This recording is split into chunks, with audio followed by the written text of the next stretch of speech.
The morning sun beat down on Camp Lejeune as Staff Sergeant Maria Santos adjusted her body armor one more time.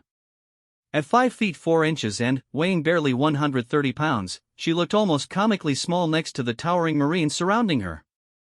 The other soldiers called her tiny behind her back, though never to her face. They respected her rank, but she could see the doubt in their eyes every single day. Maria had grown up in East Los Angeles, where being small meant learning to be smart, fast, and tough. Her father worked double shifts at a factory while her mother cleaned office buildings at night. They had immigrated from Mexico with nothing but hope and determination. When Maria announced she wanted to join the Marines, her father shook his head sadly. "Mija, you are too small for such things," he had said. "Find a nice job in an office." But Maria had fire in her belly that couldn't be contained by anyone's expectations. She scored perfect marks in boot camp academics, could outshoot most recruits at the range, and never missed a step during the brutal physical training. Still, the whispers followed her everywhere she went. She'll never make it in real combat. What happens when she needs to carry a wounded Marine? The Corps is getting soft, letting women like her in combat roles. The comments stung, but they also fueled her determination. Maria had spent 3 years proving herself over and over, only to face the same doubts with each new assignment. Now, stationed at Camp Lejeune as a squad leader, she was preparing for deployment to Afghanistan. The men in her squad were good Marines, but she could sense their hesitation when orders came down. Corporal Jake Mitchell was the worst of them. A farm boy from Iowa who stood 6'2" and had arms like tree trunks, he made no secret of his feelings about having a female squad leader. During training exercises, he would follow her orders with exaggerated precision, adding a mocking "yes, ma'am" that made the other Marines snicker. "Listen up," Maria called out as her squad gathered around their Humvee. "We're running convoy escort duty today. Intelligence suggests possible IED activity along Route Tampa, so keep your eyes sharp and your weapons ready. Think you can handle the heavy lifting if we run into trouble, Sergeant?" Mitchell asked with a smirk. Maria met his gaze steadily. "I think you should worry about doing your job, Corporal, and let me worry about mine." The convoy consisted of 4 vehicles carrying supplies to a forward operating base 20 miles outside the wire. Maria's squad was responsible for the rear escort vehicle, keeping watch for threats from behind. The dusty road stretched endlessly ahead, flanked by rocky hills and sparse vegetation that could hide 100 enemies. Private First Class Tommy Rodriguez sat in the passenger seat, nervously checking his rifle for the 3rd time. At 19, he was the youngest member of the squad and looked up to Maria like a big sister. Unlike the others, he had never questioned her ability to lead. "First time outside the wire, Rodriguez?" Maria asked. "Yes, Sergeant. I mean, first real mission. Training was different. Training is always different. Out here, you trust your squad and follow orders. That's how everyone goes home." The radio crackled with updates from the lead vehicle. Traffic was light, and local nationals seemed to be going about their normal business. Children waved from doorways while their mothers watched with suspicious eyes. Maria had studied the cultural briefings extensively. She knew that in this part of Afghanistan, the local population walked a dangerous line between cooperating with coalition forces and appeasing the Taliban fighters who controlled the night. "Contact front." The radio exploded with urgent voices as the lead vehicle reported movement in the hills ahead. Maria grabbed her binoculars and scanned the terrain. She could see muzzle flashes among the rocks, and dust clouds where bullets were striking the road. The convoy had driven straight into an ambush. "All vehicles, halt and take defensive positions," came the order from the convoy commander. Maria's driver, Corporal Steve Wilson, pulled their Humvee behind a low concrete wall that ran alongside the road. The squad quickly dismounted and spread out in a defensive line, using the wall for cover. "Rodriguez, get on the radio and report our position," Maria ordered. "Mitchell, Wilson, establish fields of fire to our rear. I don't want anyone sneaking up behind us." The firefight intensified as more insurgents joined the attack from multiple positions in the hills. The convoy was pinned down with limited options for movement. Maria could hear the distinctive crack of AK-47 rifles mixed with the heavier reports of American weapons returning fire. "Sergeant, we've got casualties in the lead vehicle," Rodriguez reported, his voice tight with stress. Through her binoculars, Maria could see two Marines down beside the lead Humvee. One was moving, trying to drag himself to cover. The other lay motionless in the open road. Enemy fire was concentrated on their position, making any rescue attempt extremely dangerous. "We need to get to those Marines," Maria said into her radio. "Negative," came the reply from the convoy commander. "Too much fire. We'll wait for air support." But Maria could see that the wounded Marine in the road was bleeding heavily. Waiting for helicopters could mean watching him die. She studied the terrain, calculating distances and angles of fire. There was a depression in the ground that ran parallel to the road, probably a drainage ditch. If she could reach it, she might be able to work her way closer to the casualties. "I'm going after them," she announced to her squad. Mitchell shook his head. "That's suicide, Sergeant. You'll never make it across that open ground." "Maybe not, but I have to try." "You're too small to carry a wounded Marine anyway," Mitchell said. "Send me instead." Maria looked at the big corporal. For once, his usual arrogance was replaced by genuine concern. But she had studied the map more carefully than anyone else. She knew exactly where that drainage ditch led, and she was small enough to use it effectively. "I appreciate the offer, Mitchell, but this is my call. Keep up suppressing fire and be ready to cover my movement." Before anyone could argue further, Maria vaulted over the concrete wall and sprinted toward the ditch. Bullets whined past her head as enemy fighters adjusted their aim to track her movement. She dove headfirst into the shallow depression just as a burst of automatic fire chewed up the ground where she had been running. The ditch was barely 3 feet deep, filled with rocks and thorny brush that tore at her uniform. Maria kept her head down and crawled forward, using her elbows to pull herself along. Behind her, she could hear the steady fire from her squad providing covering fire. Progress was painfully slow. Every few yards, she had to stop and wait for enemy fire to shift to other targets before continuing. Her knees and elbows were bloody from scraping against the rocks, and sweat stung her eyes despite the cool morning air. After what felt like hours but was probably only 15 minutes, Maria reached a point where the ditch curved closer to the road. She could see the wounded Marines clearly now. The one who had been moving had managed to drag himself behind the front wheel of the Humvee, but he was still exposed to fire from the hills. The other Marine lay motionless about 10 feet away, blood pooling beneath his body. Maria keyed her radio. "I'm in position. I need maximum suppressing fire in 30 seconds. She waited for the coordinated barrage from the convoy vehicles, then burst from the ditch and ran toward the casualties. Enemy bullets kicked up dirt around her feet as she reached the first Marine. It was Corporal James Washington, a combat medic from Detroit.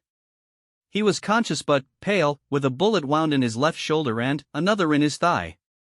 Blood soaked through his uniform, but he was alert enough to talk. "Sergeant Santos? What are you doing here?" "Saving your sorry hide, document." "Can you move?" "I think so, but, Peterson." Washington gestured toward the other Marine. He took one in the chest. "Been trying to reach him, but there's too much fire." Maria looked at Lance Corporal Peterson lying in the road. She could see his chest rising and falling, which meant he was still alive.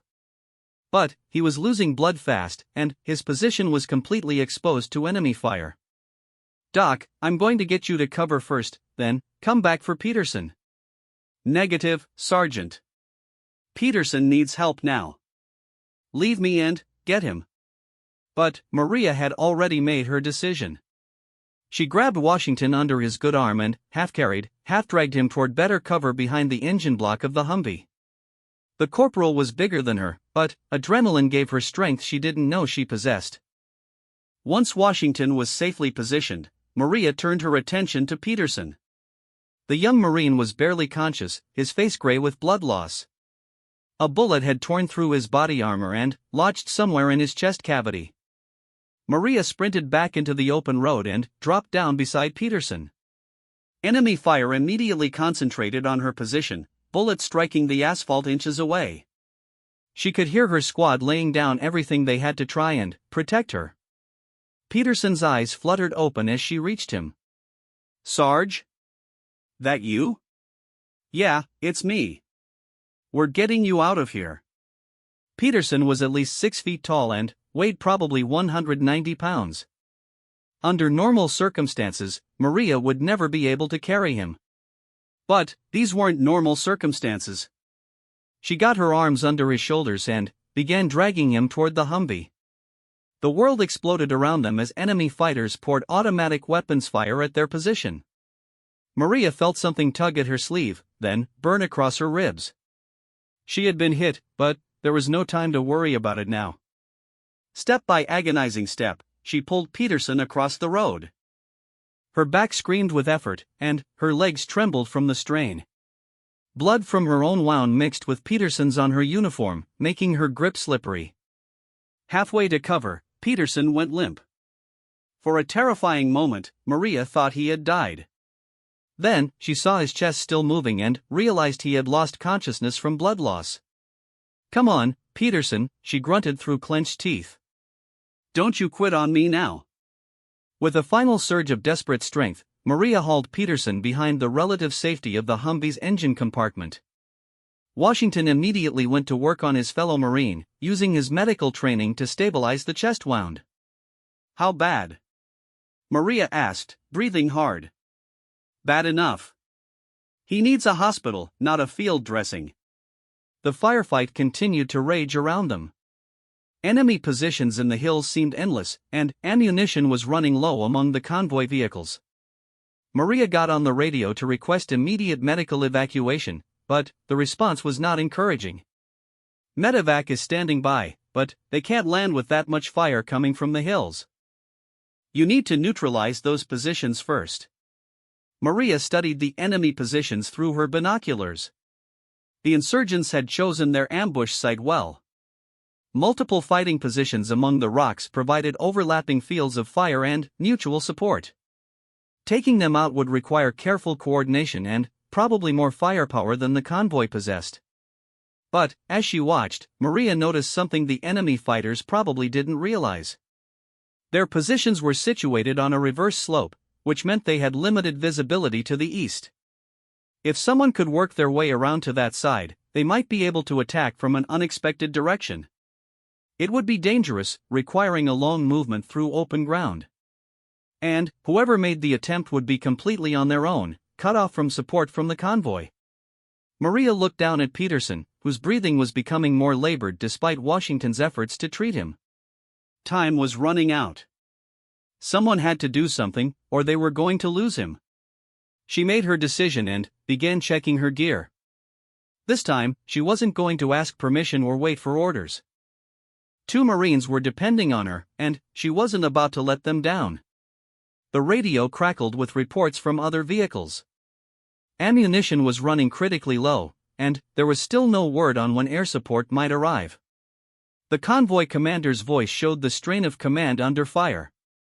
"All units, conserve ammunition. Help is coming, but we need to hold out a little longer." Maria knew they didn't have a little longer. Peterson needed medical attention now, and the only way to get it was to clear those enemy positions.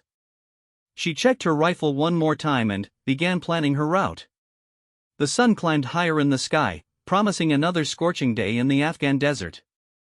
But, for Maria Santos, the heat was the least of her worries. Somewhere in those rocky hills, enemy fighters were waiting. And she was about to go hunting. Maria crouched behind the Humvee, her mind racing through tactical options. The enemy positions stretched across a ridgeline about 300 meters away, arranged in a rough semicircle that gave them commanding fields of fire over the road. Most of the insurgents seemed concentrated in 3 main fighting positions, with smaller groups providing overwatch from higher ground.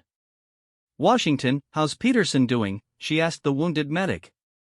"Losing too much blood, Sergeant. His pressure's dropping, and I can only do so much with what I've got here." Maria studied the terrain to the east of the enemy positions. A series of small wadis and rock formations provided potential concealment for someone moving on foot. It would be a dangerous solo mission, but it might be the only chance to break up the ambush and get medical evacuation for Peterson. "I'm going to try to flank those positions," she told Washington. "Keep pressure on Peterson's wound and try to get fluids into him." "Sergeant, you can't go alone. That's suicide." But Maria was already moving, using the Humvee for cover as she worked her way toward the eastern edge of the kill zone. She keyed her radio to contact her squad. "Mitchell, this is Santos. I'm going to attempt a flanking movement to the east. I need you to keep up steady fire on the main positions to mask my movement." "Negative, Sergeant. Too dangerous. Wait for air support." "There is no air support, and Peterson doesn't have time to wait." "That's an order, Corporal."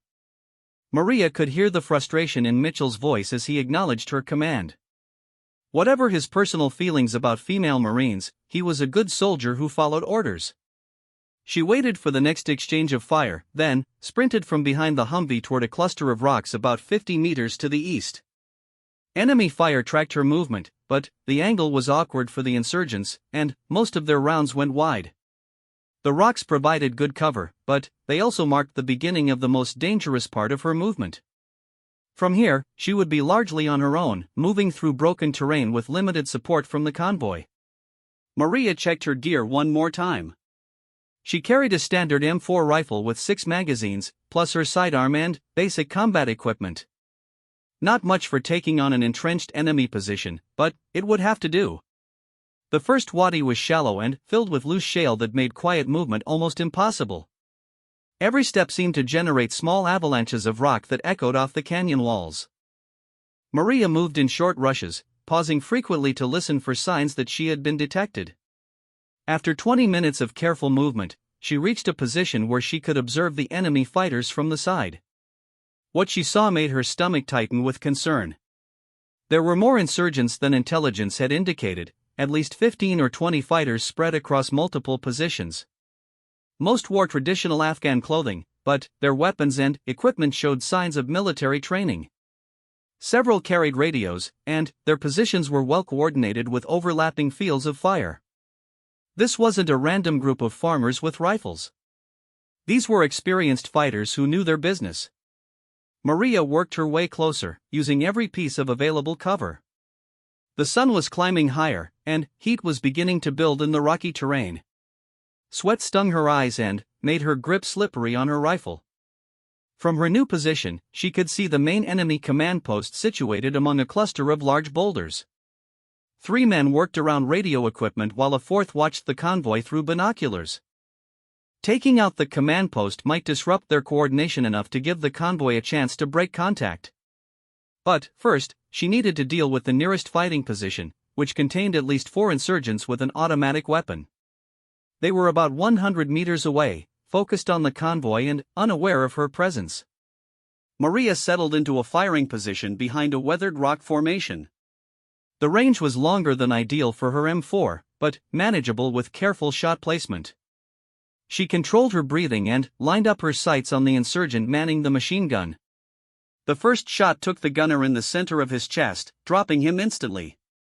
His assistant looked around in confusion, trying to locate the source of fire. Maria's second shot caught him in the shoulder, spinning him around and sending him tumbling down the rocky slope. The remaining 2 fighters in the position immediately began searching for her location, spraying automatic fire in her general direction. But their shots were poorly aimed, most of the rounds passing well over her head. Maria shifted position and engaged the 3rd insurgent as he tried to reach the abandoned machine gun. Her shot took him in the leg, and he collapsed behind the rocks. The 4th fighter panicked and began running toward the command post, shouting warnings in Pashto. Immediately, the entire enemy force shifted focus to locate this new threat.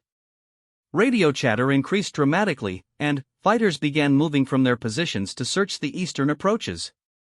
Maria knew she had lost the element of surprise, but she had also succeeded in disrupting the enemy's concentration on the convoy. Through her earpiece, she could hear the convoy commander coordinating movement to take advantage of the reduced enemy fire. Unknown shooter to the east, this is Convoy 6. Maintain pressure on enemy positions. We're moving casualties to better cover. Maria didn't respond, not wanting to reveal her identity or position over an unsecured radio channel. Instead, she focused on engaging targets of opportunity as insurgents moved between positions. The fight became a deadly game of hide and seek among the rocks. Enemy fighters worked in pairs, trying to pin her down while others maneuvered for flanking shots. Maria used her small size and knowledge of the terrain to stay mobile, never remaining in one position long enough to be effectively targeted. She caught one insurgent climbing between rocks and put 2 quick shots center mass. Another fighter tried to use an RPG against her position, but Maria saw him setting up and engaged him before he could fire. The rocket grenade detonated harmlessly against the rocks behind him. But the enemy was adapting to her tactics. More fighters moved to cut off her escape routes, and their fire was becoming more accurate as they narrowed down her location. Maria found herself trapped in a small depression between 2 large boulders. Enemy fire was coming from at least 3 directions, keeping her pinned down. She could hear voices getting closer as insurgents moved to surround her position. Her radio crackled with traffic from the convoy. They had successfully moved the casualties to better cover and were preparing to attempt a breakout from the kill zone.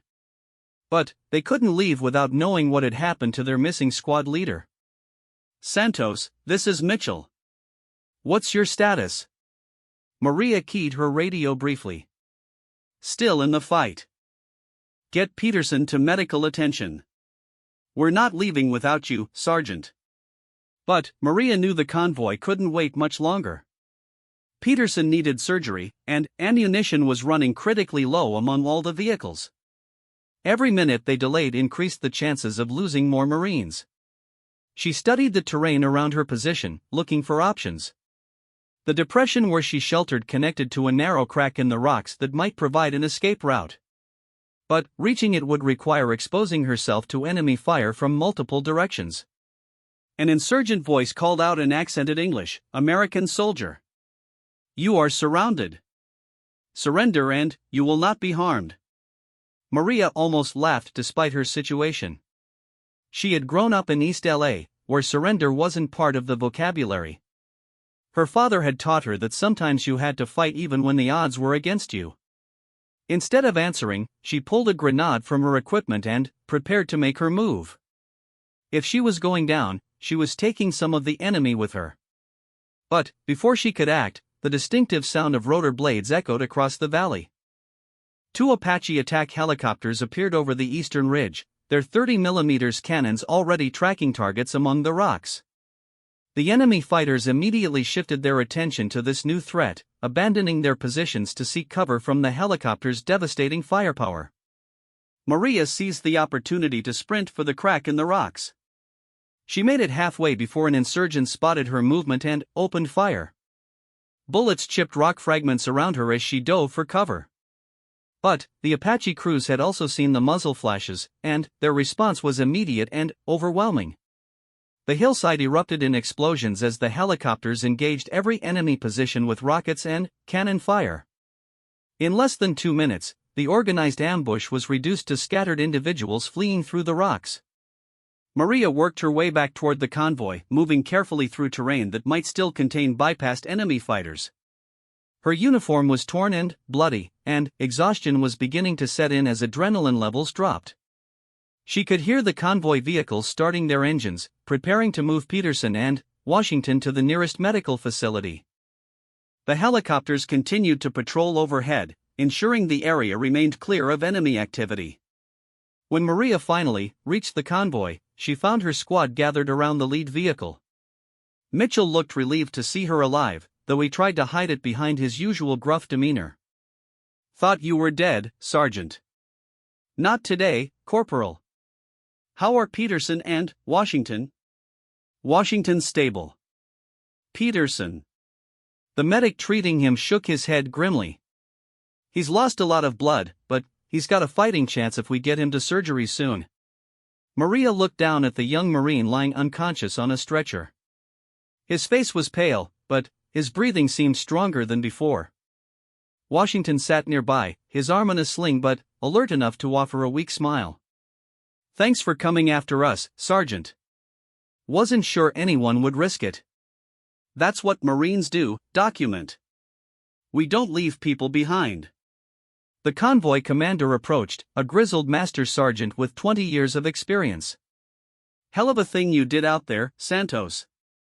Command wants a full debrief when we get back to base." "Just doing my job, Master Sergeant." "No, that was something more than just doing your job. That was leadership under fire." As the convoy began moving toward the medical facility, Maria sat in the back of her Humvee and allowed herself a moment to process what had happened. Her hands were shaking slightly, a delayed reaction to the stress and combat. Rodriguez handed her a water bottle and a field dressing for the graze on her ribs. "Sergeant, that was the most badass thing I've ever seen. You single-handedly broke up that entire ambush." "I had help from those helicopters." "Yeah, but they came because you bought time for Peterson and Washington. You saved their lives." Maria looked around at the faces of her squad. Even Mitchell seemed to be viewing her with new respect. The doubt and skepticism that had shadowed her career were gone, replaced by something much more valuable: trust earned through action under fire.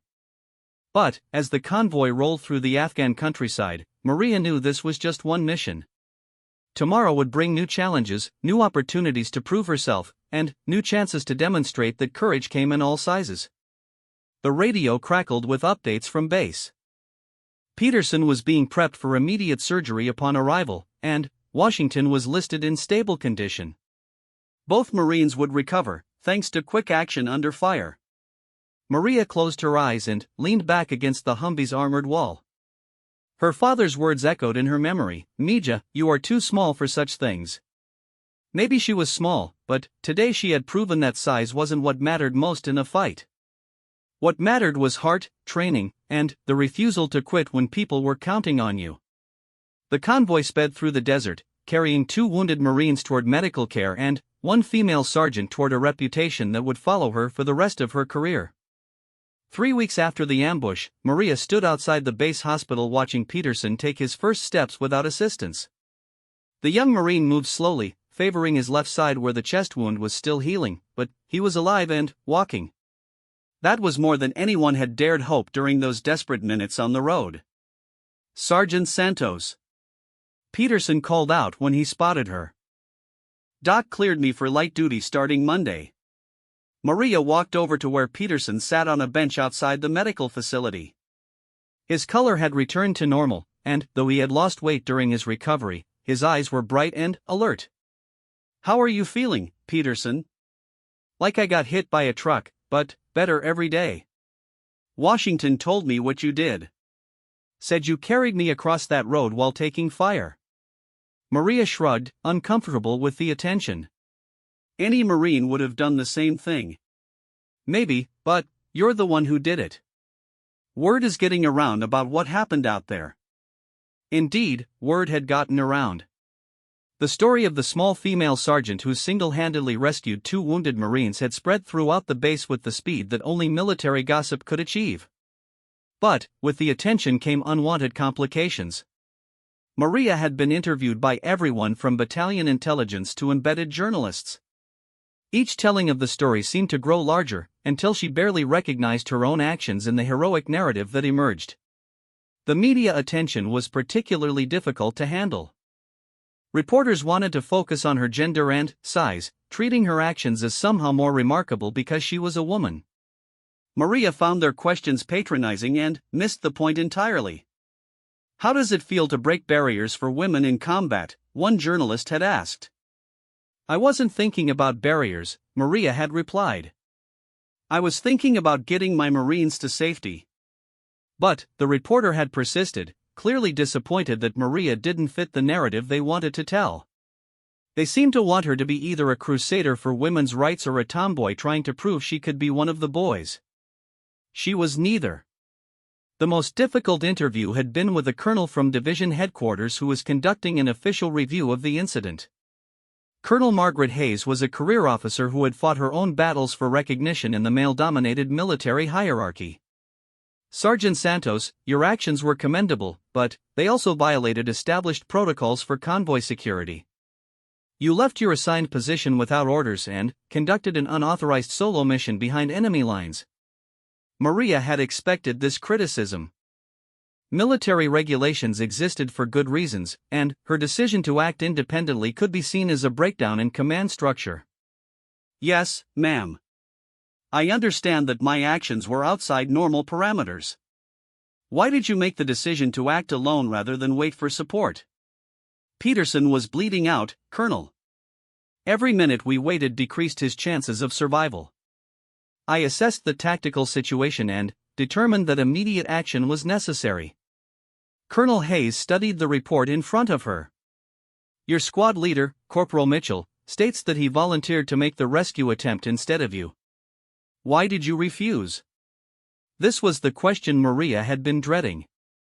How could she explain without sounding arrogant that she had believed she was the best choice for the mission? That her size and knowledge of the terrain made her more likely to succeed than Mitchell's raw strength? I had studied the maps more carefully than anyone else in the unit, ma'am. I knew about the drainage ditch that provided concealment for most of the approach. Also, my smaller size made me a more difficult target for enemy marksmen. And, you felt qualified to make that assessment under combat conditions? I felt responsible for the lives of my Marines, Colonel. That's what squad leaders do. Colonel Hayes set down the report and looked directly at Maria. Sergeant, you understand that your actions could be viewed as either exemplary leadership or dangerous insubordination, depending on the outcome? Yes, ma'am. I understand that. In this case, the outcome was successful. 2 Marines are alive because of your actions. However, you came very close to becoming a casualty yourself, which would have made the situation worse rather than better. Maria nodded, accepting the criticism. She had indeed taken enormous risks, and luck had played a role in her survival. The official finding is that your actions were militarily appropriate given the circumstances, but you are hereby counseled that future operations must include better coordination with supporting elements. The interview had ended with Maria receiving both a commendation for valor and a formal counseling statement about following proper procedures. She wasn't sure if she was being praised or punished. But the real test of her actions came from her own Marines. In the days following the ambush, Maria watched carefully for signs of how her squad viewed her leadership.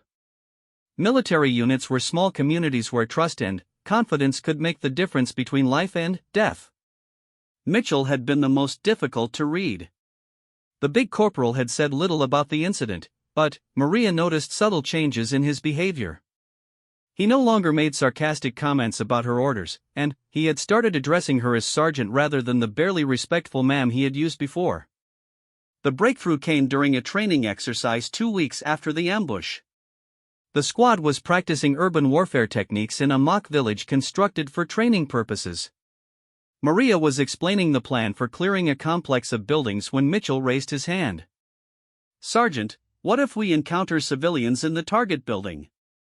It was a legitimate tactical question, but it was also the first time Mitchell had asked her opinion rather than simply following orders. Maria walked him through the rules of engagement and proper procedures for handling non-combatants. After the exercise, Mitchell approached her privately. Sergeant, I owe you an apology. For what, Corporal? For doubting you. For thinking you couldn't hack it in combat. I was wrong, and I'm sorry. Maria was surprised by the direct admission. Military culture didn't encourage such open displays of vulnerability, especially from someone like Mitchell. We all have doubts sometimes, Mitchell. The important thing is how we perform when it matters. Yeah, well, you performed when it mattered. Peterson and Washington are alive because you did what the rest of us were afraid to do. You would have done the same thing if I had let you. Mitchell shook his head. Maybe.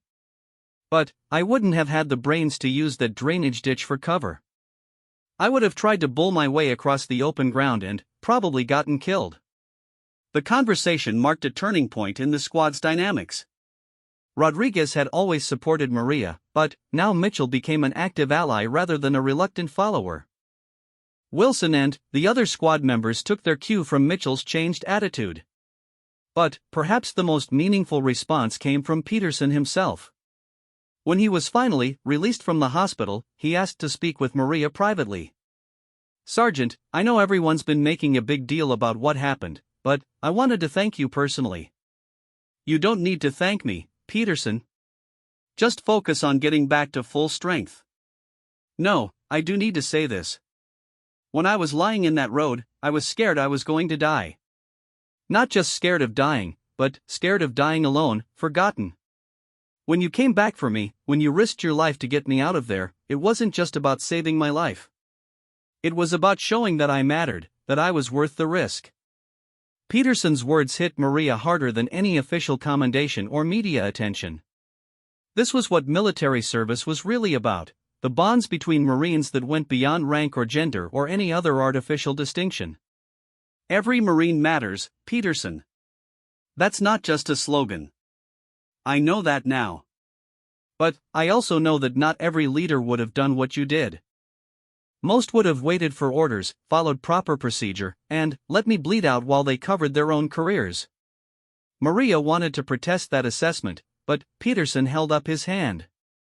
"I'm not criticizing other leaders.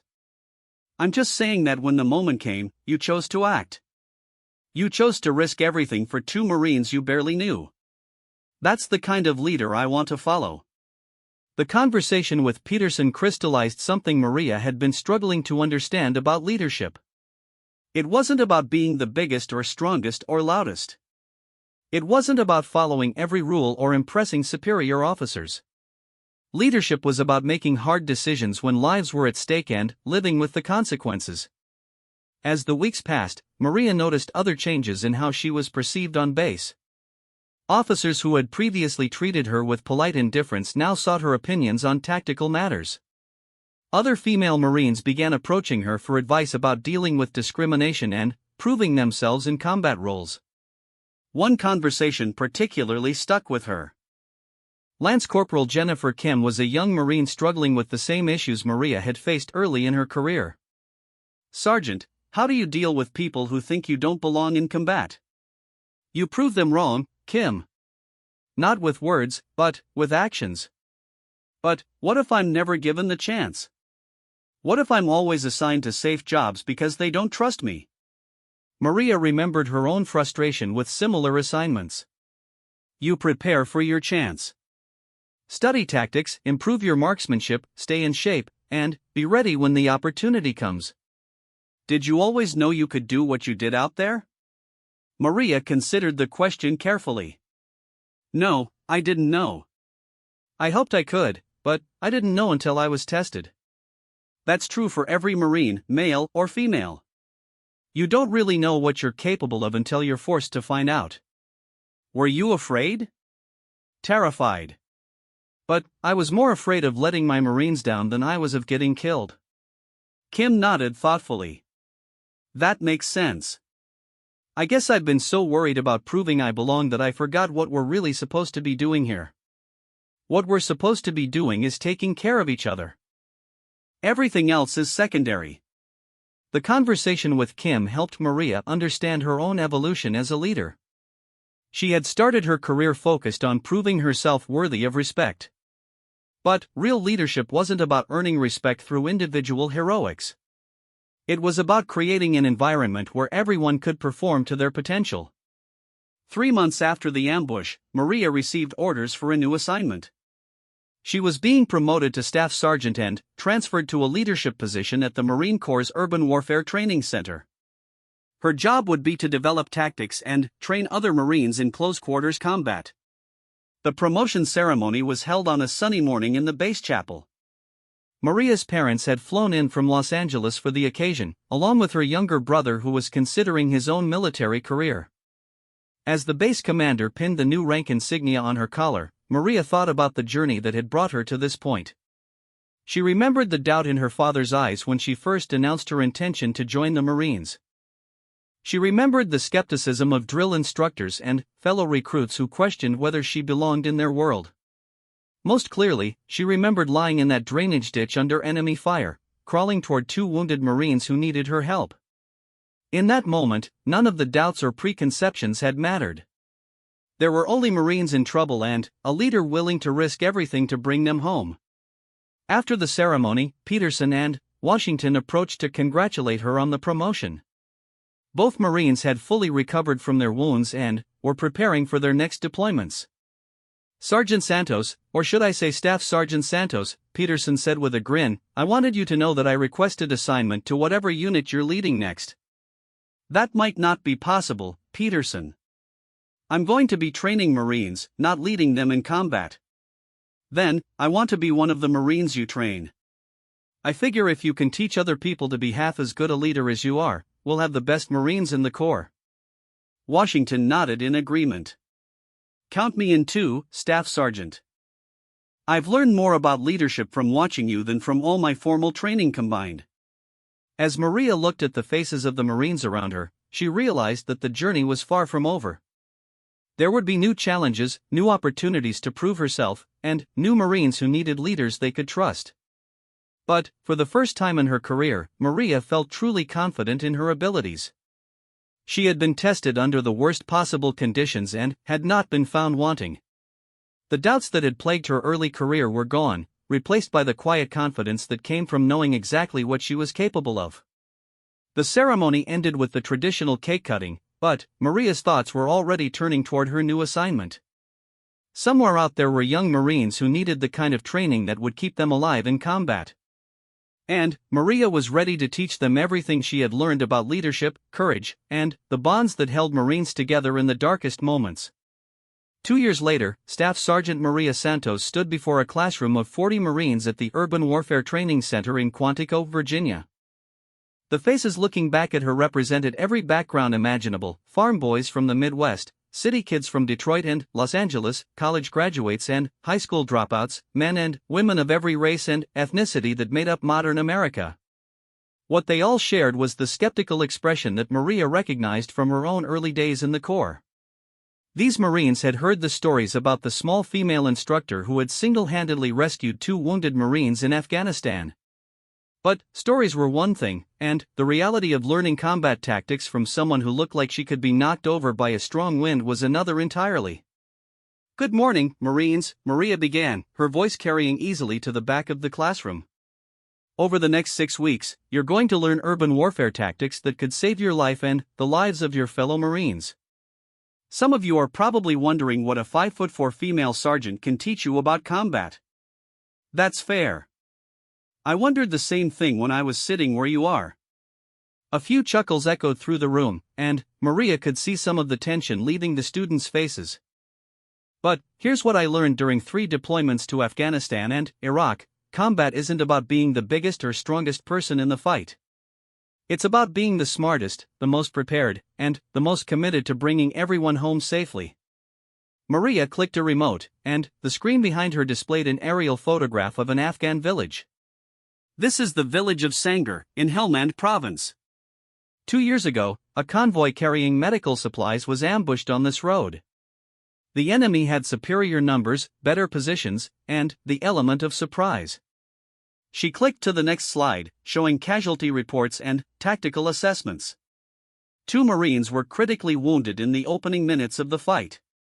Standard procedure called for the convoy to maintain defensive positions and wait for air support. But standard procedures don't account for arterial bleeding or sucking chest wounds. The room had grown completely quiet. Even the skeptical Marines in the back were paying attention now. Someone had to make a decision: follow proper procedure and possibly watch 2 Marines die, or take initiative and risk everything to save them. Maria clicked to a tactical map showing enemy positions and the route she had taken during her flanking movement. The decision to act came down to tactical assessment, risk analysis, and leadership under pressure. Those are skills that can be taught and learned. Over the following weeks, Maria put her students through the most comprehensive urban warfare training they had ever experienced. But her teaching went beyond tactics and weapons handling. She focused on decision-making under pressure, the importance of initiative, and the leadership principles that separated good Marines from great ones. The training was physically and mentally demanding. Maria designed scenarios that force students to think creatively, adapt to changing circumstances, and make life or death decisions with incomplete information. One exercise involved a simulated patrol through a mock Iraqi city. Students had to navigate narrow streets while dealing with hostile civilians, improvised explosive devices, and sniper fire from rooftops. The scenario was designed to test not just individual skills but team cohesion and leadership under stress. During one iteration of the exercise, Lance Corporal David Chen found himself in command when his simulated squad leader was killed by a sniper. Chen was a quiet, studious Marine from San Francisco who excelled at academics but struggled with confidence and leadership situations. "What's your assessment, Chen?" Maria asked as the exercise paused. Chen studied the tactical situation. His squad was pinned down in a courtyard with limited cover. Enemy fire was coming from multiple directions, and they had several wounded Marines who needed evacuation. "We're in a bad position, Staff Sergeant. Multiple enemy firing points, limited cover, and casualties that need immediate attention. So what do you do?" Chen hesitated, clearly uncomfortable with making decisions that could affect the lives of his fellow Marines. Maria had seen this before: good Marines who were technically proficient but lacked confidence in their own judgment. I think we should call for support and establish a defensive perimeter." "That's one option." "What are the risks?" "The wounded Marines might not survive long enough for help to arrive." "So what's another option?" Chen thought for a moment, then pointed to a drainage tunnel that ran along one side of the courtyard. "We could use that tunnel to evacuate the casualties while a small team provides covering fire." "Who would you send through the tunnel?" I don't know. Maybe someone smaller who could move more quietly." Maria smiled. Chen was beginning to think tactically rather than just following textbook procedures. "Why don't you lead the evacuation team yourself?" "Me? But I'm supposed to stay with the main element and coordinate." "Says who? Where is that written?" Chen couldn't answer because there was no rule that said leaders had to stay in one specific location. The idea that commanders should remain in safe positions while sending subordinates into danger was a misconception that got Marines killed. Sometimes leadership means going first, Chen. Sometimes it means taking the biggest risk yourself. During the next iteration of the exercise, Chen led his evacuation team through the tunnel while directing covering fire from his remaining Marines.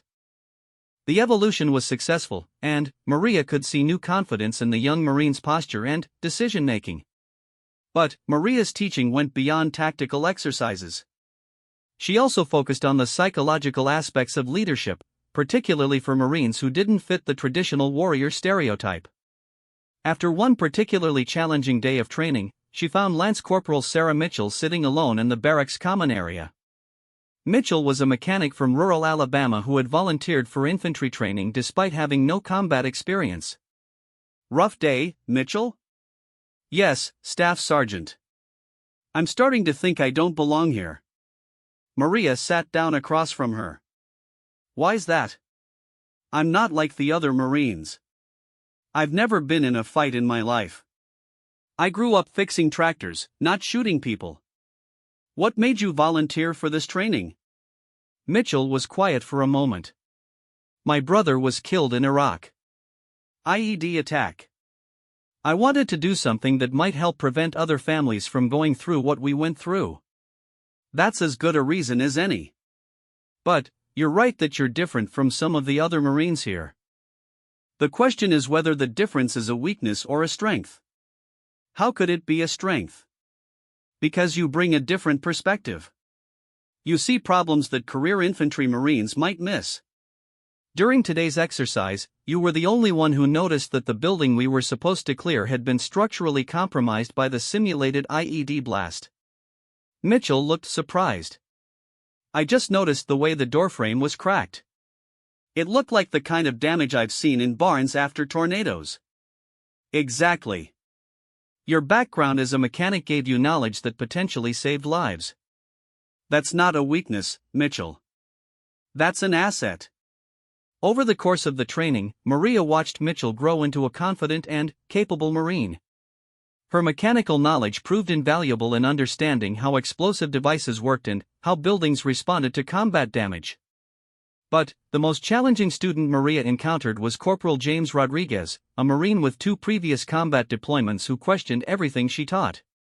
Rodriguez was technically proficient and physically capable, but he had developed a cynical attitude that could undermine unit cohesion. During a break-in training, Rodriguez approached Maria directly. "Staff Sergeant, with all due respect, half of what you're teaching us is theoretical bullshit. Combat isn't like these exercises. It's chaos, confusion, and luck." Maria had expected this challenge. Rodriguez represented the kind of combat veteran who had seen enough violence to become hardened against hope or idealism. "You're right that combat is chaotic, Rodriguez. But what's your alternative? Give up on training because nothing can prepare Marines for the real thing?"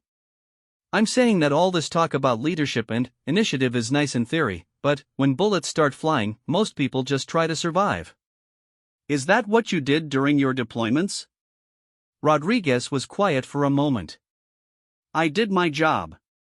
I followed orders and tried to keep my Marines alive." "And, did you succeed?" "Most of the time." "What about the times you didn't?" This was dangerous ground. Maria was probing psychological wounds that might not have healed properly.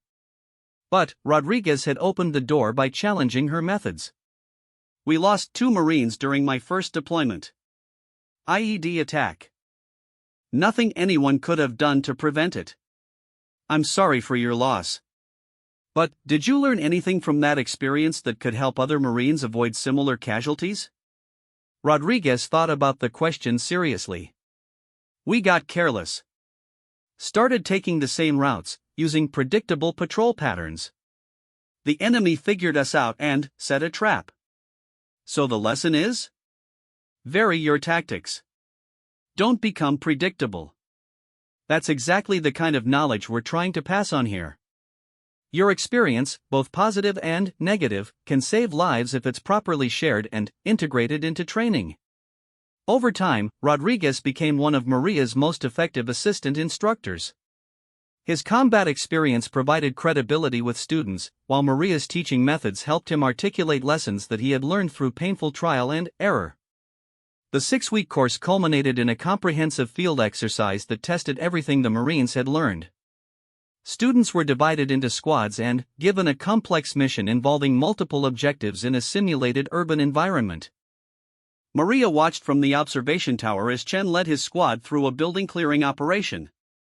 The quiet Marine from San Francisco had transformed into a confident leader who made quick decisions and communicated effectively with his team. Mitchell used her mechanical knowledge to identify and disarm several simulated IEDs, potentially saving the lives of her fellow Marines. Rodriguez coordinated fire support and demonstrated the kind of tactical innovation that came from combining experience with proper training. As the exercise concluded, Maria felt a sense of satisfaction that went beyond professional accomplishment. These Marines would deploy to combat zones around the world, and the training they had received might make the difference between life and death. After the graduation ceremony, several students approached Maria with questions about their next assignments and requests for letters of recommendation. But the conversation that meant the most came from a young lance corporal named Williams who had struggled throughout the course. "Staff Sergeant, I wanted to thank you for not giving up on me." "I never considered giving up on you, Williams. What made you think I might?" "I wasn't the strongest or fastest Marine in the class. I made mistakes during exercises. I thought you might recommend that I be dropped from the program." Maria smiled. "Williams, do you remember what I told you on the first day of class? That combat isn't about being the biggest or strongest?" "That's right. It's about being committed to bringing everyone home safely. You demonstrated that commitment every single day, even when you were struggling with the material." "But I wasn't the best student." "No, but you were the most determined to improve. You stayed after hours to practice tactics, you asked questions when you didn't understand something, and you never quit trying. Those are the qualities that make good Marines, not physical size or natural talent." Williams left the conversation with a smile, and Maria knew she had accomplished something important. The Marine Corps would always need physically strong and naturally gifted warriors. But it also needed leaders who understood that courage came in many forms and that diversity of backgrounds and perspectives made units stronger rather than weaker. As Maria cleaned out her office at the end of the training cycle, she reflected on how much her own career had changed since that day on the Afghan road when she crawled through a drainage ditch to rescue 2 wounded Marines. She had started that day trying to prove she belonged in the Corps. She ended it knowing that she had helped prepare the next generation of Marines to face whatever challenges awaited them. Her next assignment would take her back to a combat unit, this time as a company first sergeant responsible for the training and welfare of 200 Marines. It would be a new challenge, but one she felt ready to embrace. The doubts that had plagued her early career were gone, replaced by confidence earned through combat and refined through teaching others. Maria Santos had proven that leadership wasn't about fitting into someone else's idea of what a Marine should look like. It was about having the courage to act when action was needed and the wisdom to prepare others to do the same. As she walked across the base toward her car, Maria passed the monument honoring Marines who had died in combat. She paused for a moment to remember Peterson and Washington, who had survived their wounds and gone on to successful careers in the Corps. She thought about all the Marines she had taught and all those she would teach in the future. Somewhere out there, young Marines were facing the same challenges she had once faced, proving themselves worthy of trust and respect in an organization that had traditionally been dominated by very different kinds of people. Her job was to help them understand that diversity was a strength, not a weakness, and that every Marine had something valuable to contribute to the mission. The sun was setting over Quantico as Maria drove toward her next assignment, ready for whatever challenges lay ahead.